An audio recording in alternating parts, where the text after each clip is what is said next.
कक्षा 6, 7 आकलन 12 मैं पढ़ रहा हूँ, आप ध्यान से सुनते रहना। एक बार स्वामी विवेकानंद अमेरिका में भाषण कर रहे थे। एक जगह से गुजरते हुए उन्होंने पुल पर खड़े कुछ लड़कों को नदी में तैर रहे अंडों के छिलकों पर बंदूक से निशाना लगाते हुए देखा। किसी भी लड़के का एक भी निशाना सही नहीं लग रहा था। तब स्वामी जी ने एक लड़के से बंदूक ली और खुद निशाना लगाने लगे। उन्होंने पहला निशाना लगाया और बिल्कुल सही लग गया। फिर एक के बाद एक उन्होंने 12 निशाने लगाए और सभी सही लगे। यह देखकर लड़कों को बहुत आश्चर्य हुआ, अचंभा हुआ और उन्होंने पूछा, यह आप कैसे कर लेते हैं? तो स्वामी जी बोले, जो भी कर रहे हो ना, अपना पूरा दिमाग उसी पर लगाकर काम में लगाओ। अगर तुम निशाना लगा रहे हो तो तुम्हारा ध्यान अपने लक्ष्य पर ही होना चाहिए, तब तुम कभी चूकोगे नहीं। अगर तुम अपना पाठ याद कर रहे हो तो सिर्फ पाठ के बारे में ही सोचो, तभी तुम्हें सफलता मिलेगी। मेरे देश में बच्चों को यही सिखाया जाता है। ये विवेकानंद जी ने उन लड़कों से कहा।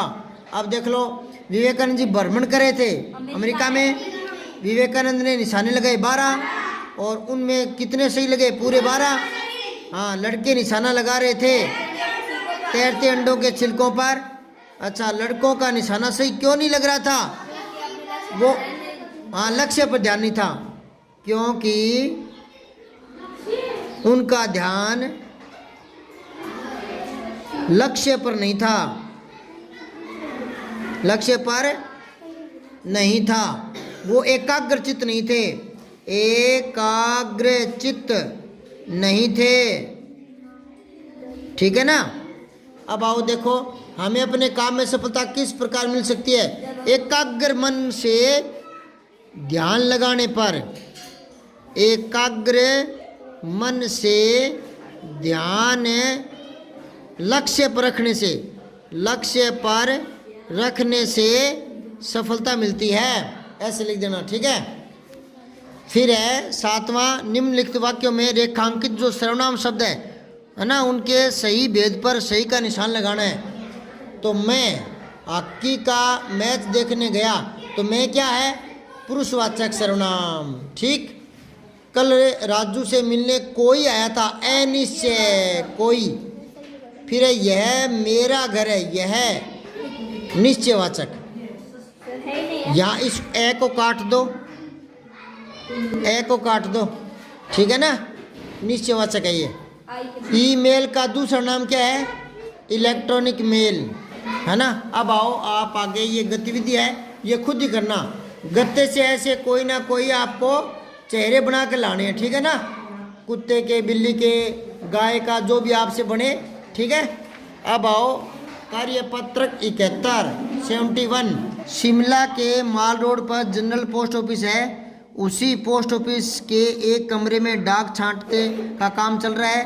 धूप का मजा लेते हुए 2 पैकर्स जो पैक कर रहे हैं और 3 महिलाएं डाकिया फटाफट डाक छांटने का काम कर रहे हैं। पिन कोड का पत्र पहुंचाने में खास महत्व होता है। पत्र में शहर के नाम के बाद लिखे अंक को पिन कोड कहते हैं। पिन कोड 6 अंकों का होता है। पुराने समय में कबूतरों के द्वारा संदेश भेजे जाते थे, जब संचार और परिवहन के साधन कम थे।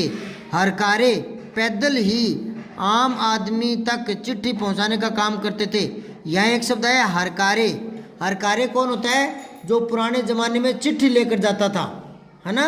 पुराने ज़माने का डाकिया, पोस्टमैन, ठीक है ना? हरकारे वो पैदल ही जाता था चिट्ठी देकर। आज संदेश भेजने के लिए नए नए साधन उपलब्ध हो रहे हैं, हो गए ना? डाक बांटने में हवाई जहाज, पानी के जहाज और न जाने कौन कौन से साधन इस्तेमाल किए जा रहे हैं। अब लोग नई तकनीकों जैसे ईमेल आदि से जुड़ गए हैं। अपनी बात कोई भी व्यक्ति तुरंत दुनिया के किसी भी कोने तक पहुंचा सकता है। ये ईमेल का चमत्कार है, ठीक है ना? आजकल मोबाइल देखते हो ना, एक मैसेज चुटकी में ही हमने डाला और लाखों करोड़ों आदमियों के पास पहुंच गया।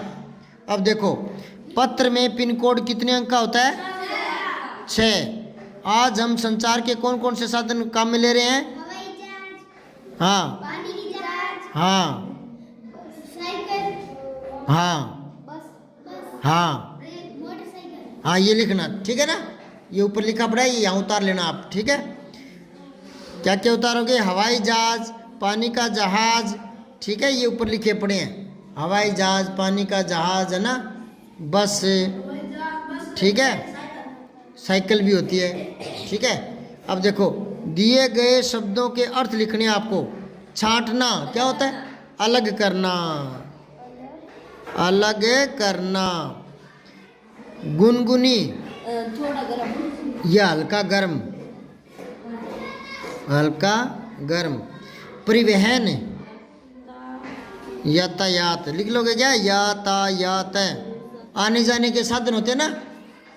हरकारे बता दिया, डाकिया, ठीक है। तकनीकी, अंग्रेजी में टेक्निकल बोलते हैं और हिंदी में तकनीकी, यानी नए आविष्कार, ठीक है ना, ठीक है। फिर है ईमेल, इलेक्ट्रॉनिक मेल,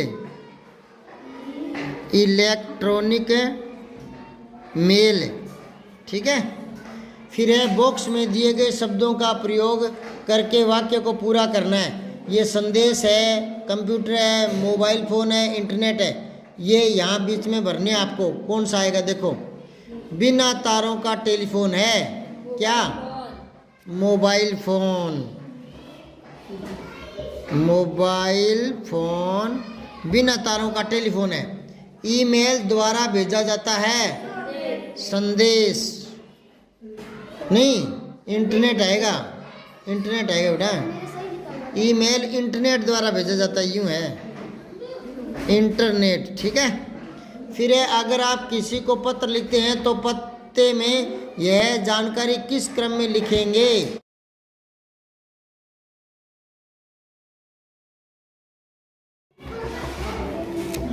अब आओ बेहतर,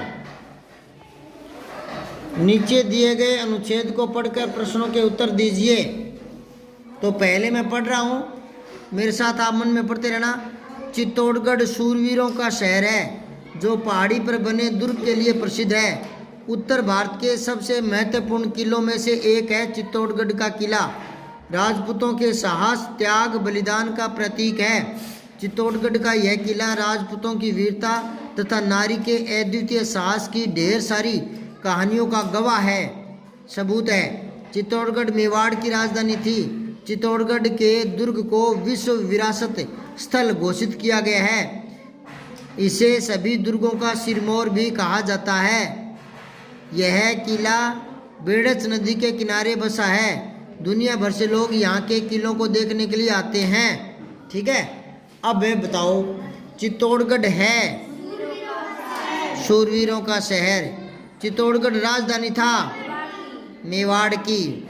चित्तौड़गढ़ किस लिए प्रसिद्ध है? ये ऊपरी पर है, पहाड़ी पर बने दुर्ग के लिए प्रसिद्ध है। शूरवीरों का शहर है, पहली लाइन लिखो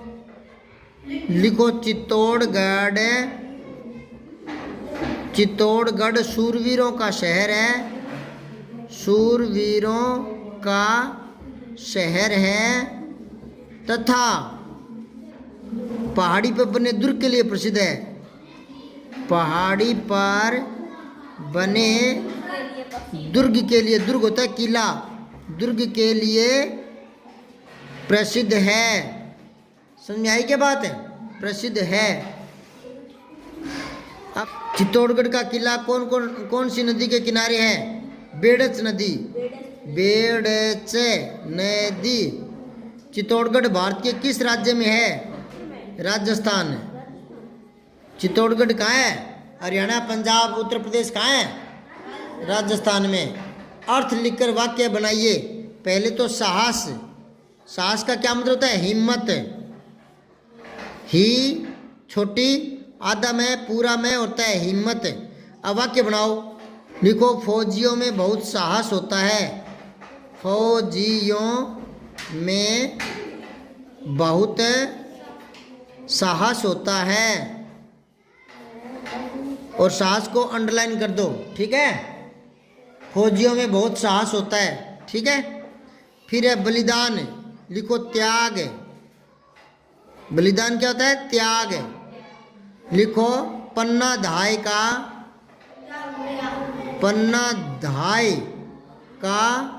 बलिदान जग प्रसिद्ध है, जग प्रसिद्ध है। पन्ना धाय का त्याग जग प्रसिद्ध है, और बलिदान को अंडरलाइन कर दो। फिर है शूरवीर योद्धा, महाराणा प्रताप शूरवीर थे। ये आगे है विश्व, विश्व होता है संसार, क्या होता है? संसार, दुनिया, जगत। तो लिखो चित्तौड़गढ़ का दुर्ग विश्व प्रसिद्ध है। फिर है चित्तौड़गढ़ का किला किसका प्रतीक है? हाँ, राजपूतों के साहस त्याग और बलिदान का, ये लिखा पड़ा, राजपूतों के साहस त्याग और बलिदान का प्रतीक है। लिख लोगे? राजपूतों के ऊपर लिखा पड़ा है, राजपूतों के साहस त्याग और बलिदान का प्रतीक है। फिर है दिए गए शब्दों के समानार्थी शब्द लिखने, यानी इनके समान अर्थ वाले, यानी इनके शब्दार्थ लिखने। बता दिया, साहस हिम्मत, ठीक है। अद्वितीय अनोखा, अद्वितीय जिसके समान दूसरा न हो, अद्वितीय जिसके समान दूसरा न हो। सिरमौर, सिरताज, सिरताज मुकुट, ठीक है ना। अब आओ 73 कार्यपत्रक। दिए गए संवाद को पढ़कर प्रश्नों के उत्तर दीजिए। पवन, दिवाली पर तुम्हारी कितनी छुट्टियां हैं? समीर कह रहा है हमारी 1 सप्ताह की छुट्टियां हैं।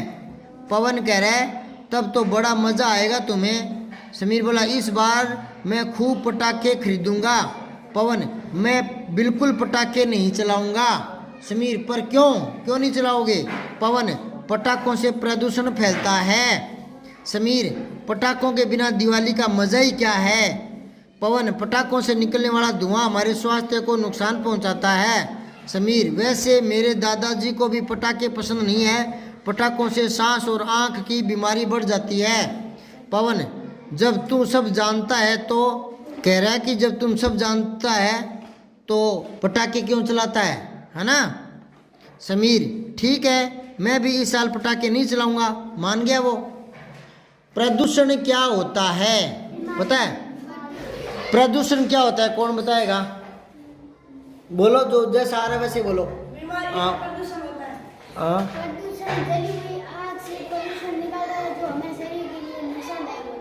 चलो कुछ तो समझे, बोल रहा। हाँ, प्रदूषण का मतलब होता है शुद्ध न रहना। अगर पानी शुद्ध नहीं है तो पानी प्रदूषित हो जाएगा, अगर उसमें गंदगी मिली है तो। और हवा शुद्ध नहीं है, ऑक्सीजन उसमें धुआं वगैरह कल कारखानों का, और तो वो वायु प्रदूषण हो गया, है ना। समझ में आ रही बात है? लिखो, प्रकृति में हवा, पानी आदि शुद्ध न रहना प्रदूषण कहलाता है। प्रदूषण कहलाता है। समझ गए क्या? कौन से प्रदूषण से हम और हमारी धरती प्रभावित होती है बताओ? वायु प्रदूषण से, हाँ, जल प्रदूषण से, वायु प्रदूषण से, जल प्रदूषण से, और ध्वनि प्रदूषण से, ध्वनि प्रदूषण से, और मृदा अपवर्धन से। फिर है हम प्रदूषण को कैसे रोक सकते हैं? बताओ, प्रदूषण को कैसे रोकोगे? एक तो अधिक से अधिक पेड़ लगाकर, अधिक से अधिक पेड़ लगाकर, एक गंदगी न करके रोक सकते हैं प्रदूषण को। गंदगी न करके प्रदूषण को रोक सकते हैं। फिर है पटाखे बड़े, बूढ़े और बीमार लोगों को कैसे कैसे प्रभावित करते हैं? लिखो, पटाखों से पटाखों से निकलने वाले हानिकारक धुएं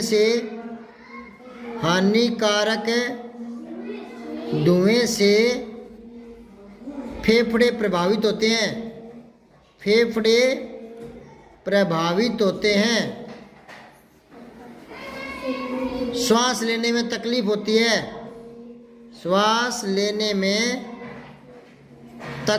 होती है। ठीक है ना। फिर है, आप सब दिवाली कैसे मनाते हैं? पटाखे फोड़ोगे क्या इस बार? पटाखे नहीं फोड़ने, कम फोड़ने हैं, जो कम धुआं देते हैं ना, कम धुआं। हाँ, जो प्रदूषण नहीं करते वो कम प्रदूषण करते हैं वो। और मोमबत्ती जलाएंगे, है ना, दीपक जलाएंगे। Very good. मिठाई खाएंगे, नए वस्त्र पहनेंगे। ठीक है, लिख लोगे? फिर है कार्यपत्रक 74 गद्यांश पद्यांश को पढ़ करके समझ के साथ उत्तर दे पाएंगे। तो पहले मैं ये पद्यांश पढ़ रहा हूँ, कविता है, आप मेरे साथ साथ मन में पढ़ना। सच हम नहीं, सच तुम नहीं, सच है महज संघर्ष ही। ऐसा करो जिससे न प्राणों में कहीं जड़ता रहे, जो भी जहाँ चुपचाप अपने आप से लड़ता रहे। जो भी परिस्थितियाँ मिलें, कांटे चुभें, कलियाँ खिलें, हारे नहीं इंसान। है संदेश जीवन का यही, सच हम नहीं, सच तुम नहीं। अब क्या कह रहा है वो कवि ने? जीवन का सच किसे बताया है? किसको कहा है? हाँ, संघर्ष करते हैं तो विजय मिलती है, जीत मिलती है। चुपचाप अपने आप से लड़ने का क्या मतलब है? आत्मचिंतन करना, आत्मचिंतन करना। ठीक है। कांटे और कलियां किसका प्रतीक है? कष्टों, दुखों का और सुखों का। लिख दो, सुख दुख का। यूं लिखो, सुख दुख का। ठीक, प्रतीक है। फिर है, कवि क्या संदेश देना चाहते हैं? संघर्ष करने की प्रेरणा देना चाहते हैं। संघर्ष करने का संदेश देना चाहते हैं, संदेश देना चाहते हैं। फिर वो कह रहा है, हार सच शब्दों के विलोम लिखनो। हार का विलोम क्या हो जाएगा? जीत। और सच का विलोम क्या हो जाएगा? झूठ। फिर ताप प्रत्यय लगाकर कोई 4 शब्द बनाने हैं। पहले लिखो मानव, मानव, आगे ता लगा दो, एक लगा दो, एक, और फिर ता लगा दो, एकता। आगे लिखो, नीचे लिखो सज्जन, सज्जन, तो सज्जनता, और एक लिखो समान, तो ता लगा दो आगे, समानता। ठीक है। अब आओ 75 कार्यपत्रक 75 आओ। गद्यांश पद्यांश को पढ़कर समझ के साथ उत्तर दे पाएंगे। निम्नलिखित गद्यांश को पढ़कर दिए गए प्रश्न के उत्तर दो। तो देखो, भारत एक महान देश है। उत्तर दिशा में हिमालय पर्वत भारत की ऊंचाई प्रकट करता है। इससे निकलने वाली गंगा, यमुना आदि नदियां भारत भूमि को जल दान करती है। खेती सोना उगलती है। वन उपवन उद्यान फूल फल और लताओं से लहरा जाते हैं। हिमालय की घाटियों में जड़ी बूटी होती है जो हमारे रोग दूर करने के काम आती है। भारत की भांति ही हिमालय विशाल है, अटल है, अमर है। हिमालय भारत का एक पर्वत नहीं, स्वयं भारत है। हम सब उसके ऋणी हैं। अब इसमें देखो, यही गद्यांश है ना, 8वीं में है। तो देखो, उपयुक्त गद्यांश का उचित शीर्षक लिखो। क्या लिखोगे? विशाल हिमालय, विशाल हिमालय। फिर है, हिमालय पर्वत से निकले हुए नदियां कौन कौन सी है? गंगा यमुना आदि, गंगा यमुना आदि। ठीक है। फिर है, जलदान की तरह निम्नलिखित 3 शब्द बनाने आपको। जलदान, जल का दान करना, तो अन्नदान। हाँ, अन्न का दान करना, अन्न का दान करना। फिर है, भूमिदान, भूमि का दान करना, भूमि का दान करना। फिर नेत्रदान, नेत्र का दान करना। ठीक है। फिर है हिमालय शब्द का संधि विच्छेद करो, हिम प्लस आलय, दूसरा। ठीक है। फिर है हिमालय पर्वत की कोई 3 विशेषताएं बताओ। एक तो हिमालय सबसे ऊंचा है, सबसे ऊंचा है, और एक क्या लिखोगे, सबसे विशाल है, हिमालय में जड़ी विशाल है, हिमालय वहाँ से नदियाँ निकलती हैं। हिमालय की घाटियों से जड़ी बूटी प्राप्त होती है। हाँ, और हिमालय की घाटियों से, जड़ी बूटी प्राप्त होती है। घाटियों से जड़ी बूटियाँ प्राप्त होती है। जड़ी बूटियाँ, ये लिखा ना यहाँ, जड़ी बूटियाँ मिलती है। ठीक है ना, ये लिख लेना। उसके बाद में है हिमालय पर्वत की महानता को किसके गौरव का प्रतीक माना है, भारत के।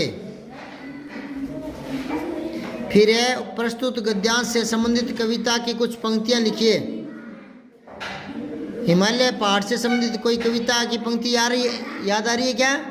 8वां है अटल अमर, शब्दों को उपसर्ग से अलग करना है, उपसर्ग हटाना है। तो पहले में क्या उपसर्ग है, ए, और दूसरे में भी ए, और फिर शब्द क्या लिखेंगे, टल और मर।